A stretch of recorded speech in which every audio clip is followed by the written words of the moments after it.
And good morning on Monday, March 6th from the CNET Studios in New York City. It's time for episode 189 of the 359 podcast starring Ben Fox, Rubin, and Roger Cheng. Good morning, guys. Thank you for that intro. Morning. Got to bring the energy up because it's already going to be a rough week. It's gonna be the worst week ever. I'm glad to be back in New York. Welcome back. Yeah, I spent the week in Barcelona. Still missing the tapas and sangria. And the jamon. And the jamon. And did you bring us any phones? I did not bring any phones. I brought impressions of phones that we tried out, but they wouldn't let us keep any of them. Of course not. It's okay. We'll get them later. Yeah. But yeah, that's what we're going to be talking about today. Basically, a postmortem or final thoughts about MWC 2017 with our man on the ground. Yep. And then we'll wrap up with a great story from Stephen Shanklin about quantum computing and what it's going to mean for future devices. Sexy stuff, man. Quantum computing. It is actually. Can't I get enough of it? Come it's on. It's actually awesome. It's downright fascinating. It's a little wonky, but it's also very awesome and can have a huge impact on all of our lives. So yeah, man. So let's get to the show. Send in your questions and comments, and we'll get to as many as we can at the end. And without further ado, all right, let's get this recording underway. And here we go in 3, 2.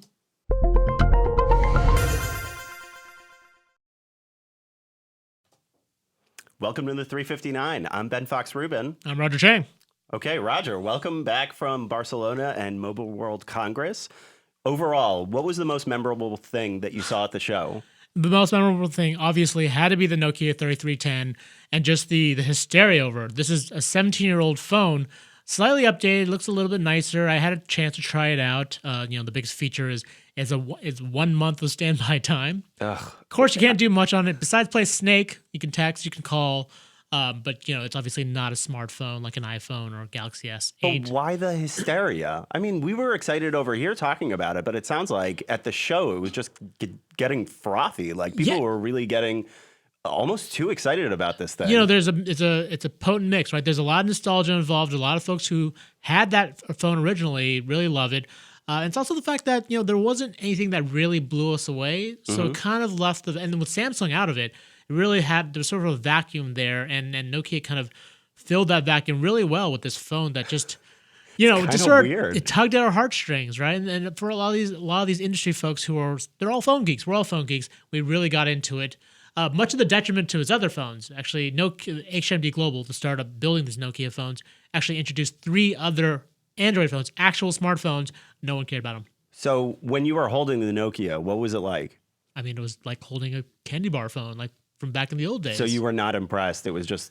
No. Was it kind of heavy? No, it was light. It was compact, fit in my vest pocket. It was, a nice phone, but it's a feature phone. I can't do much with it. I can't text. I can't use GPS. I can't pull up maps. Yikes. Actually, sorry, I can text, but I can't pull up games. I can't, pull up apps. So it's fairly limited. Yeah. Let's talk about the Samsung factor. Yep. So Samsung was, the S8 was at some point expected to come to the show, but then it wasn't. So was it kind of looming over the show? Yeah. I mean, the fact that the S8 wasn't around, again, kind of created this vacuum, but also it works the other way, right? Everyone's talking about the 3310, LG G6 came out there. There were a bunch of phones that came out, but everyone was sort of, the overall thinking was, well, these are all nice phones, but let's wait a little while. Let's wait a couple of weeks because Samsung is going to come out with something. It's going to come out with something big later this month. Right, later this month. So really, that was the kind of the factor that was looming over the entire show. Was just like, these phones are nice, but we'll see what Samsung has because I'm willing to bet they're going to blow us away.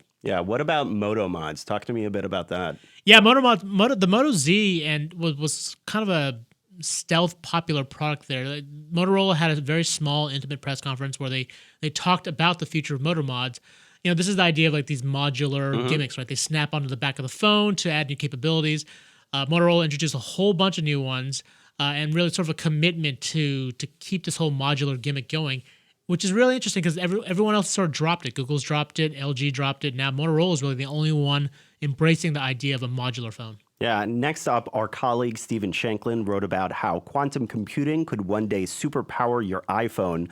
Quantum computing allows a computer to store bits of data, not just as zeros and ones, but as both at the same time, which kind of hurts my head to think about. Right. So, I mean, this has a huge impact on Moore's Law, which, if you don't know, is sort of the idea that computing processor gets faster and smaller after what, every 2 years or so? Yeah, Like, a it's certain amount of roughly time. every 2 years. Problem is that we've kind of hit our physical limit. Computers aren't getting faster and faster, smaller. And so they're saying quantum computing will have an impact on this? Yeah, it could potentially really amp up computing power to, potentially crazy degrees, but we're nowhere near this actually happening. So wait for it, but you might have to wait a long I know. time. Quantum computing plus AI means, for me, We're finished. we're screwed. It was nice being part of the human race, but I look forward to our future robot overlords. If you want to read more about these stories, check us out on CNET. I'm Ben Fox Rubin. I'm Roger Cheng. Thanks for listening.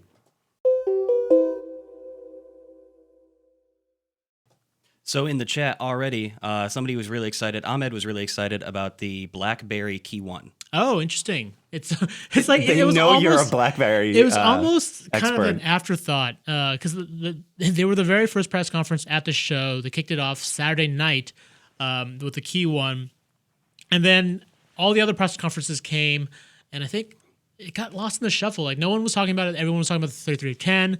I think the G6 kind of took the kind of consolation prize. Like it was like the best smartphone of the show. And then after that, it kind of was a steep drop off in terms of interest level. Like no one was talking about those Samsung tablets.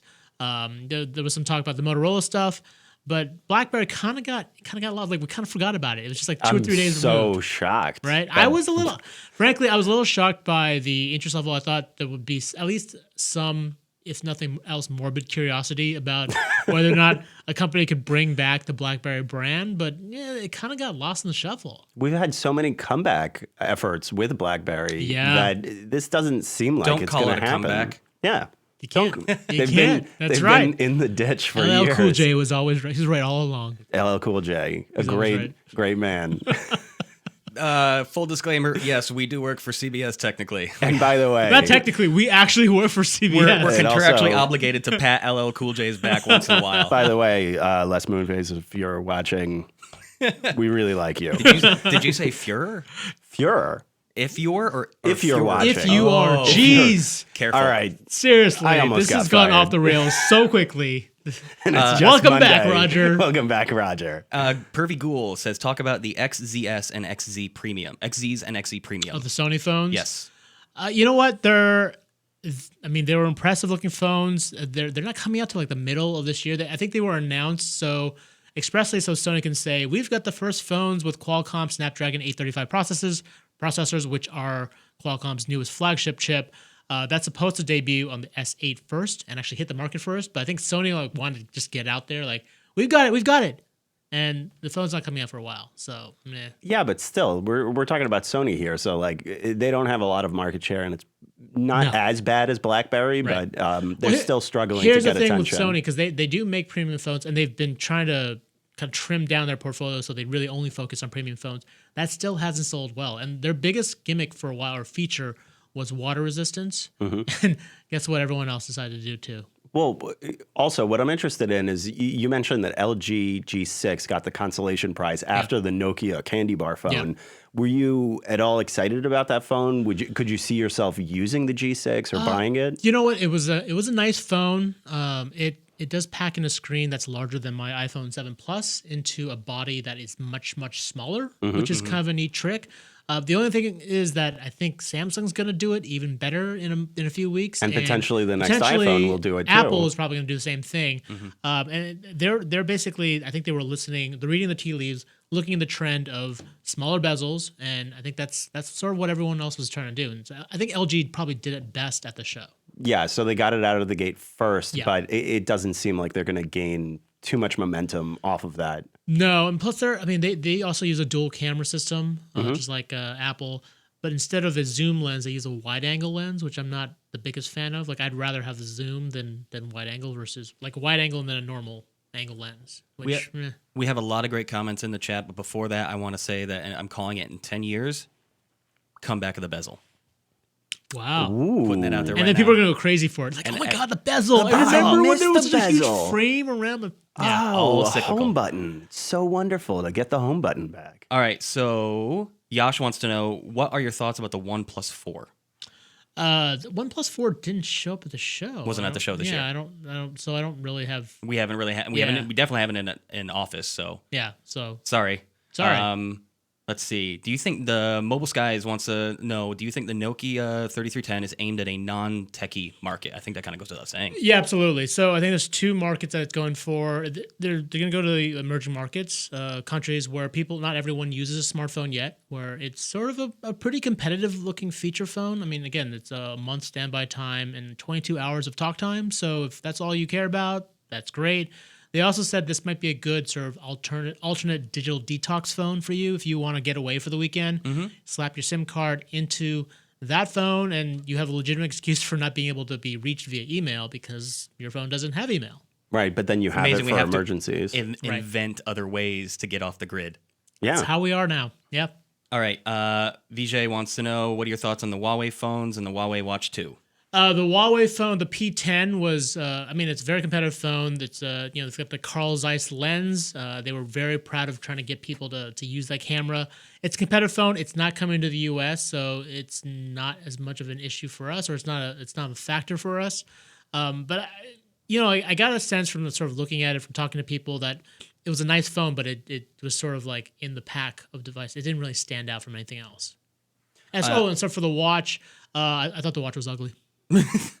That's it. I think we've kind of come to that conclusion on a lot of the watches, though. Yeah, it's. No. The thing of it is the original Huawei watch was actually pretty decent looking. It was, I think, one of my favorite Android Wear devices, and it kind of had a nice mix of kind of classy, and it looked like a watch without being overly bulky. Mm-hmm. The new one's kind of meh. So watch first, gadget second. Kind of flip the grid on that one. Yep. Going back to the Key 1, George wants to know, what about TCL from China? How would they affect Key 1? Any thoughts on that? I mean, they've affected the way these BlackBerry phones work. The D-Tech 40 and the D-Tech 50, which came out last year, were both made by TCL, mostly designed by TCL.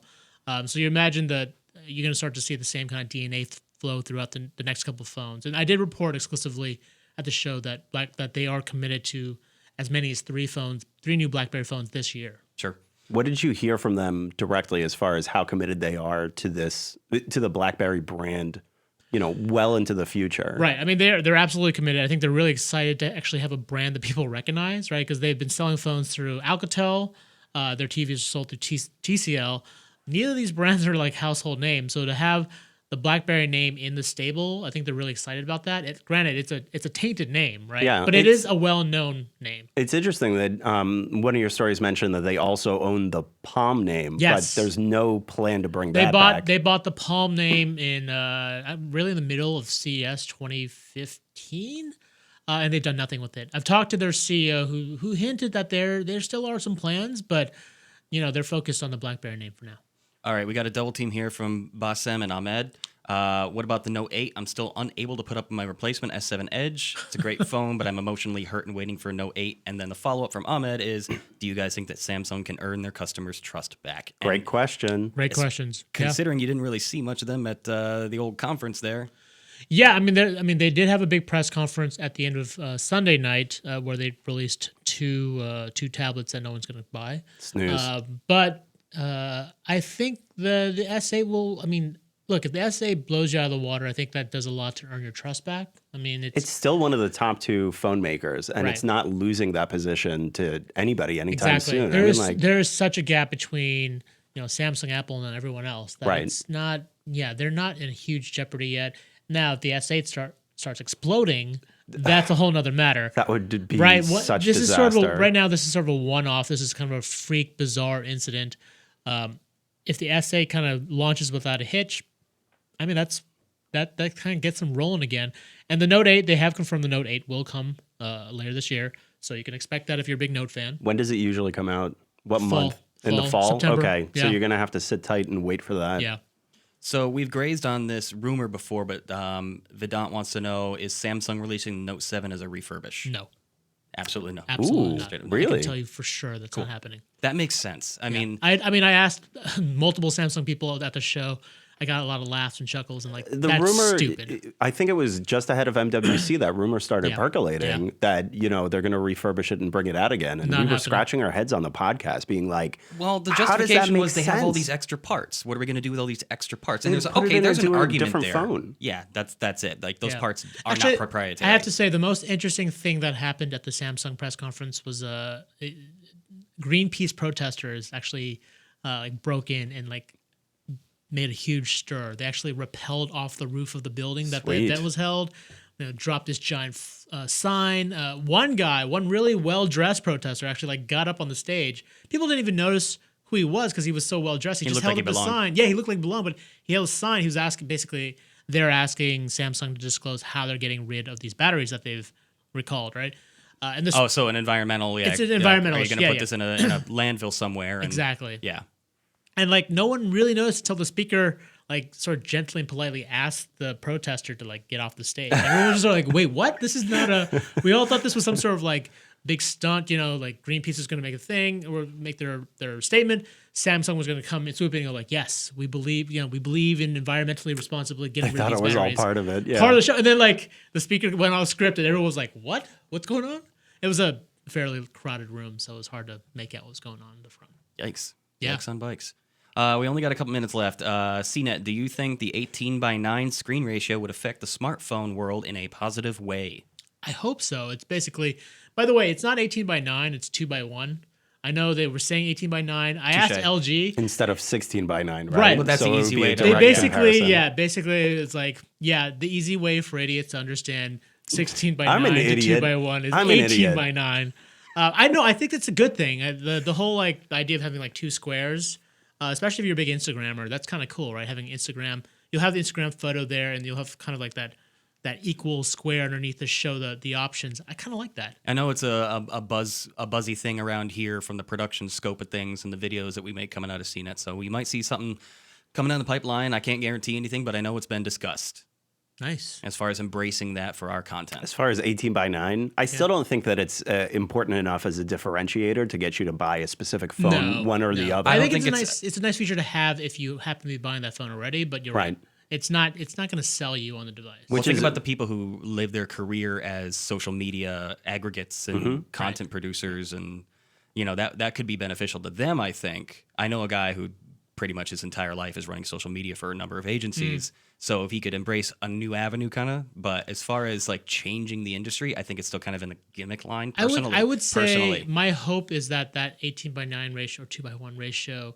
inspires other handset makers to kind of follow that same ratio as well, to kind of get in that mode, because it does look nice cinematic wise. I have to say, having that this seems screen really horizontal. incremental to me. I mean, like you're talking about the difference between 16:9 and 18:9. These are not huge changes in the phone market. Right. And it goes back to the fact of like, that's why the Nokia 3310 was the biggest phone at MWC, which is supposed to be the latest and greatest phone. So I would like to see a 1 little month bit of standby time, man. Come on. I would love to see what this S8 has to show us at the end of the month. And I'm willing to bet the S8, might embrace some sort of aspect ratio that's similar. Like the rumors are it's going to be packing in a much larger display into a smaller body. So maybe it follows that same aspect ratio. sure. All right, so to end it on, we got a great question from Yash. What would you rate this year's Mobile World Congress 2017 in terms of rumors, related, and the excitement? Ooh. In terms of numeric scores? Is he Yeah. essentially asking like what was the actual payout here? Right, but Did but we don't get our but don't hopes up say for if it's nothing? a scale. Yeah. On a scale from 1 to 7.5. I'll just say for me that this was a more enjoyable show than in years past, because the last couple of years, it's been a foregone conclusion that Samsung will dominate the show with their Galaxy S phone. This year, it was far less predictable, right? Who would have guessed at the onset of the show that the 3310 was going to dominate everything? It's just, I like the fact that it's competitive, that there's actually it was a kind of wide open world where anyone could really take that spotlight, and it was unpredictable. That's for me made it a much more enjoyable show. But regardless, we'll see how Samsung responds in a few weeks. Got Good some answer. good buzz going here. Stick around at CNET, and we'll have plenty more as the things actually materialize. And I think There we that's a go. perfect place Yeah. to close it out for the day. Thanks, everybody. All right, get us out of here. All right. Well, Go for the close. Welcome back. thank you. If you liked anything you saw or heard here, check us out on CNET. We're also available on iTunes, TuneIn, Stitcher, SoundCloud, Feedburner, and Google Play Music. See you all tomorrow. Thanks, everyone. Later.